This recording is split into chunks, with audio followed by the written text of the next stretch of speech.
Today, this Sunday, at the beginning of your academic year, you've come to Jesus Christ.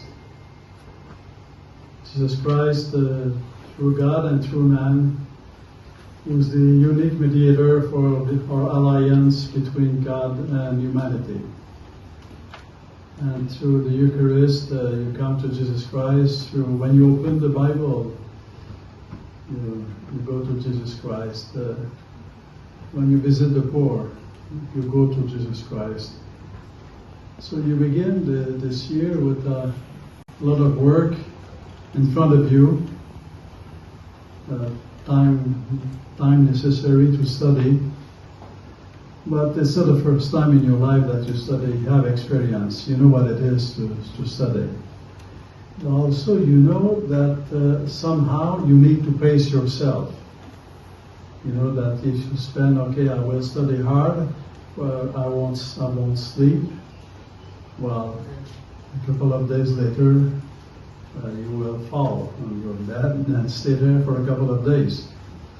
And if you say, I want to put every time that I have to study, and I won't eat, well, a couple of days later, you will be weak. So somehow there's a need for rhythm. And to tell you the truth, I would find it interesting to listen to each one of you. What is your rhythm? How do you pace yourself in your life? And during the academic year, how do you pace yourself? But there's a need for pacing. So I'm suggesting to you a few elements of pacing oneself. And but you have your own experience. But the idea of pacing oneself, I would dare to say, is important. So have you heard about Slow Sunday? Slow Sunday. Slow Sunday might mean different things. But on a Christian point of view, it means the day of the Lord. It means on the day of the Lord, you take the time to pray, you take the time to meet, to communicate, or to meet your family, your friends. It's a slow Sunday. You take the time to rest. Slow Sunday. Whatever you do it slowly. You come to Mass, you come slowly. You come to pray, you pray slowly. You do everything slowly. You meet your friends, you meet them slowly. You do everything slowly. So because we all know what life is. It's a rush through many things. But to have a slow day in the week, it helps to pace oneself. Slow Sunday. Slow Sunday is a time to go at the source, to go to meet Jesus Christ, to meet Him in the bottom of our heart. And we can come to Mass, it's like, I've gone to Mass, it's done. You have your checklist done. But it's more than that. It's really a time to stop. And I would say a time to take the time. Because maybe that's one of the challenges of our life in the modern world, is to take the time. Take the time to pray, take the time to meet God, take the time to meet our friend, take the time to meet our family, take the time.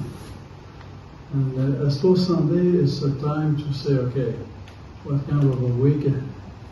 Was I rushing all through the week? Maybe are there things I need to improve or continue? But a slow Sunday, meeting the Lord. When we meet the Lord, there's always this personal love from God to each one of you, which is central to all of our lives.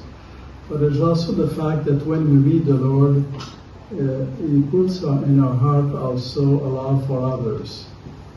Receiving the love of God is never only about loving God. It's also always about loving others with the grace of God, with the strength of God, with the peace of God. So a slow Sunday is very important to pace you through the year. It helps to keep focus on why am I here? basically focused to the challenge, because it is a challenge to study and to work. It takes, it's a time for renewal of our motivations, of our strengths, and what we need to face. So it's very important. Another thing, which is part of a slow Sunday, also, and it might be a Friday evening, but let's say it's part of a slow Sunday, is meeting others. The idea is never be alone. So often people think they are alone. Because sometimes you think, okay, I believe in God, but I'm alone to believe in God. Or maybe you're studying, but you're studying alone. One of the reasons why this Newman Center exists is that you are not alone. Newman Center is here for you to have a place where to go, a place where to meet other students, to meet someone to talk to, someone who will be attentive to you and will listen to you. So it's important to come to the Newman Center. I let the Newman Center propose a rhythm, maybe once a week, at least once a month. Never let a month go by without coming here, at least once a month. And maybe once a week is better. It's better for the center anyway. So somehow everything is related to who we are as a human being, as a man, as a woman, and who we are as a child of God, as children of God, as a child of God. And somehow it's not only about studying, it's not only about working, it's not only about learning. It's about who am I becoming through those years? What kind of man and woman am I becoming through those years? It's not only about succeeding and having marks, good marks. It's not only about finding work later on. It's what kind of a person am I? What kind of a person do I want to be? What kind of a person am I becoming? Am I humble? Am I generous? Am I gracious with others? Do I persevere when there are challenges?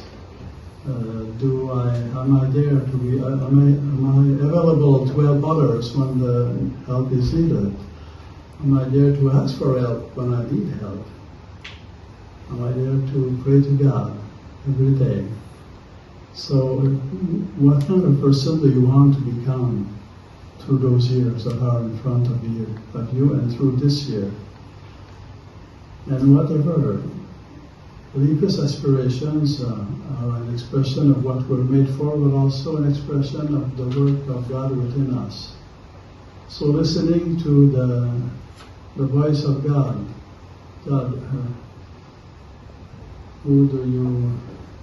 what kind of person do you call me to be? And listen to the voice of God.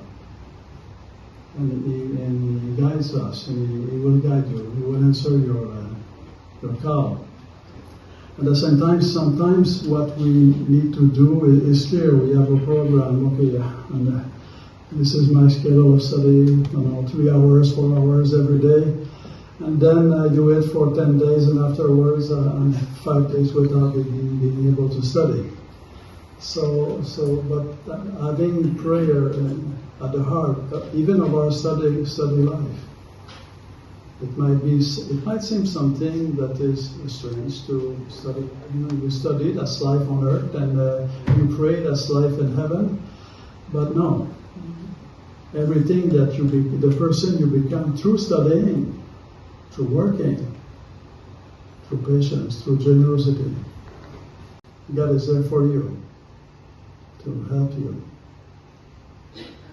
You have gifts. You are here because you have gifts. And I see gifts because what do we have that we haven't received? Everything we have received. from God, from our parents, from our friends, from the society, from the church. Everything we have received. But at the same time, what we have received is not about profiting from life, it's about serving. So everything we have received, and everything we've received is to serve. And receiving the possibility to study in McGill University is a gift. So a gift is also a responsibility, but you're not alone with that gift. It's a big gift, and you're not alone. God is with you, and you have here brothers and sisters and people to accompany you. So may the Holy Spirit inspire you to have a slow Sunday every Sunday, to come to Jesus Christ every Sunday, to open your Bible every day, to come here to share friendship with others who are students with you and like you, and to hope and to believe that whatever is up ahead, you're never alone.